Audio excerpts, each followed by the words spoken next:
आपली वाणी बंधुआ घेऊ द्या त्यांना, घेऊ द्या हा देवा, अरे रामा. अतिक्रमण केल्याचं सांगत महानगरपालिकेनं वृद्ध दाम्पत्याचा संसार उद्ध्वस्त केल्याची घटना जळगावात घडली होती. विश्वनाथ सुतार आणि जनाबाई सुतार हे दाम्पत्य गेल्या 52 वर्षांपासून या ठिकाणी राहते.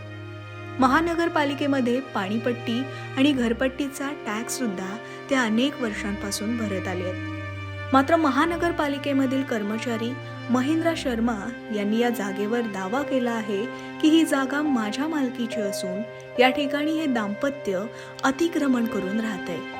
यानुसार महानगरपालिकेकडे त्यांनी तक्रार अर्ज दाखल केला आणि या तक्रारीची दखल घेऊन महानगरपालिकेनं या वृद्ध दाम्पत्याचं घर पाडलं आणि त्यांचा संसार उघड्यावर पडला. मात्र कुठलीही नोटीस न देता महानगरपालिकेनं कारवाई केल्यामुळे अनेकांनी यावर संताप व्यक्त केला होता. तर आता या प्रकरणाची दखल घेत भाजपचे नेते आणि मंत्री गिरीश महाजन यांच्या GM फाउंडेशननं वृद्ध दाम्पत्याची जबाबदारी स्वीकारली आहे. GM फाउंडेशनच्या वतीनं सुतार दाम्पत्याला 3 ते 4 महिन्याचा किराणा भरून देण्यात आलाय. तसंच या आजी आजोबांसोबत मंत्री गिरीश महाजन आणि GM फाउंडेशन असून त्यांना न्याय देण्यात येईल असं महाजनांचे स्वीय सहाय्यक अरविंद देशमुख यांनी म्हटलंय.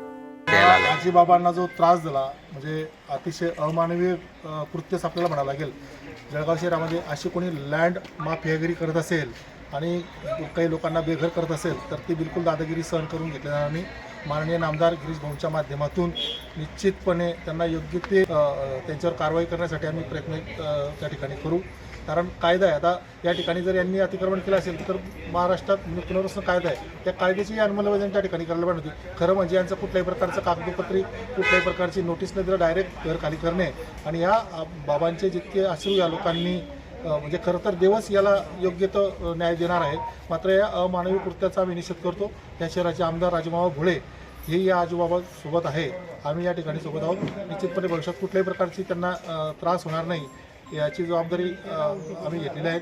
माननीय नामदार गिरीश भाऊंच्या माध्यमातून यांना काय जे मदत लागेल ती मदत या ठिकाणी आता आम्ही पोस्ट केलेली आहे. भविष्यातही आजीबाबांची जबाबदारी आम्ही घेतलेली आहोत. बाबा रडू नका बाबा, त्याच्याबद्दल आम्हाला दुःख आहे. तुम्हाला भविष्यात त्रास होणार नाही याची काळजी घेऊ. तुम्हाला एक किराणा आणला आहे जायचं आहे.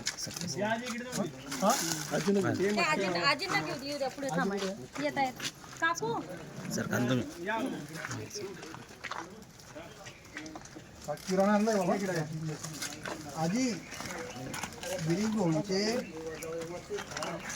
भाऊंचे PA गिरीश भाऊंना माहिती पडलं हे सर्व त्यांनी पाठवलं स्वतः. त्यांनी पाठवलं की त्यांना काय असेल ते त्यांचं जेवणा खाण्याचं काय असेल ते पाहून घे.